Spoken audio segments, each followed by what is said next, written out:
வணக்கங்க. இது வந்து திருச்சி ப்ராப்பர்ட்டிங்க. இப்போ அடுத்து காமிக்கிறேன் பாருங்க. இது திருச்சி.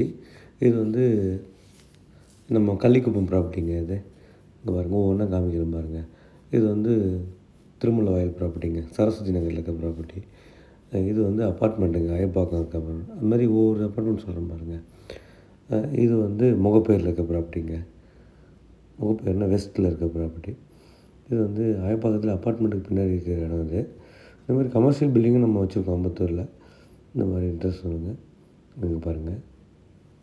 இது வந்து அந்த திருச்சி எஸ்ஆர்எம் காலேஜ் இருக்கிற ப்ராப்பர்ட்டிங்க அது. அது மாதிரி நிறைய ப்ராப்பர்ட்டி வச்சுருக்கோம் நம்ம. இன்ட்ரெஸ்ட் பை இருந்தால் நம்ம இன்னும் வீடியோ போடாத வீடுகள் நிறைய இடம் வச்சுருக்கோம். ஏன்னா ஒருத்தலாம் வீடியோ போடக்கூடாதுன்றதுக்காக. இது காட்டாங்குளத்தூருங்க. இந்த ஆட்டுப்பண்ணைக்கு பின்னாடி வருங்க இது. இங்கே வந்து லேஅவுட்டில் வச்சுருக்கோம். அது விஜிஎன் லேஅவுட்டுன்னு சொல்லுவாங்க. சுந்தரம்பாள் நகர் சொல்லுவாங்க பின்னாடி. திருப்பூர்லேயே ஒரு ப்ராப்பர்ட்டி வச்சுருக்கோம்.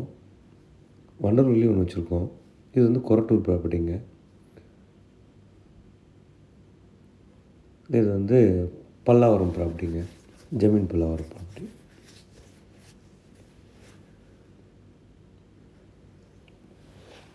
அது மாதிரி இன்ட்ரெஸ்ட்டாக இருந்தால் சொன்னால் நம்ம நிறைய இது மாதிரி ப்ராப்பர்ட்டிலாம் வச்சுருக்கோங்க. வீடியோ போடாத வீடியோ வச்சுருக்கோம். இது வந்து Pallavaram property north facing Vels காலேஜுக்காக போகலாம். உங்கள்கிட்டையும் அது மாதிரி ப்ராப்பர்ட்டி தான் சொல்லுங்கள். விற்று கொடுப்போம், வாங்கி கொடுப்போம். ஏன்னா இது எல்லாமே நம்மளுடைய கஸ்டமர் தான். அதே ஒரு சில வீடுங்கள்லாம் வந்து எப்படி இருக்கும்னா, நம்ம நினைப்போம் இல்லை இது ரொம்ப விலை அதிகம் அப்படின்னு.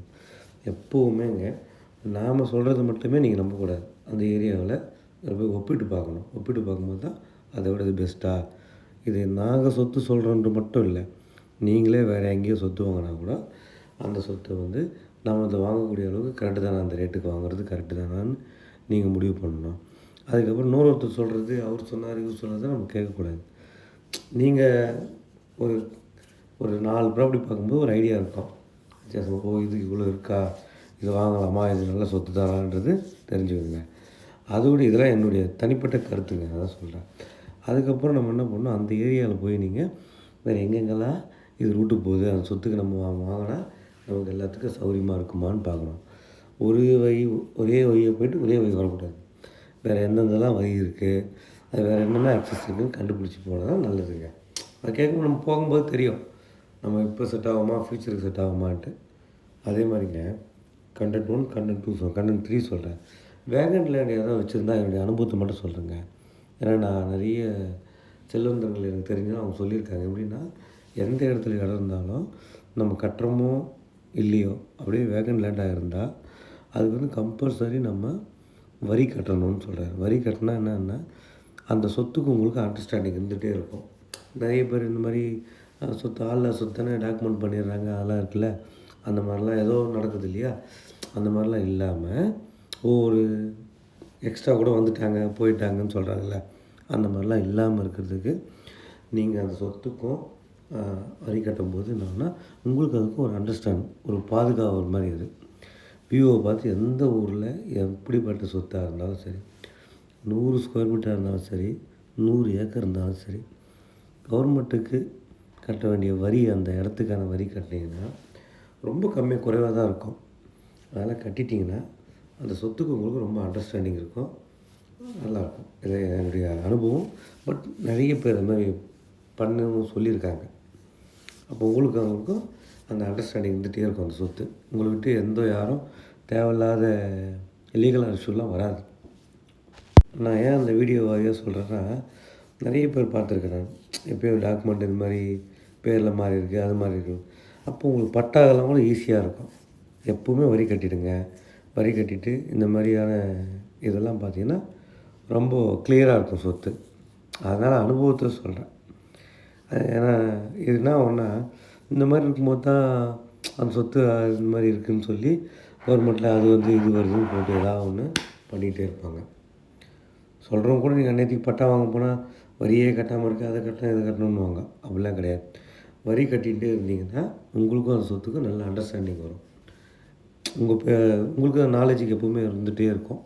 ஓ நம்ம அது வரி கட்டிக்கிட்டாலும் நம்ம சொத்து இருக்குது. அதே மாதிரி தான் எல்லாத்துக்கும் இந்த இடம் தான் இல்லை, எவ்வளோ பெரிய இடம் இருந்தாலும் சொத்துக்கு உங்களுக்கு அண்டர்ஸ்டாண்டிங் இருக்கிறதுக்கு வரி கட்டுங்க. இந்த மாதிரியான என்னுடைய கருத்து சொல்லணுன்றதுக்காக சொல்கிறேன். அனுபவத்தில். அது மாதிரி அதே மாதிரிங்க சொத்து நம்ம வாங்கும்போது எப்போவுமே நம்ம கையில் வந்து ஒரு பொருள் வாங்குறோன்னா ரூ.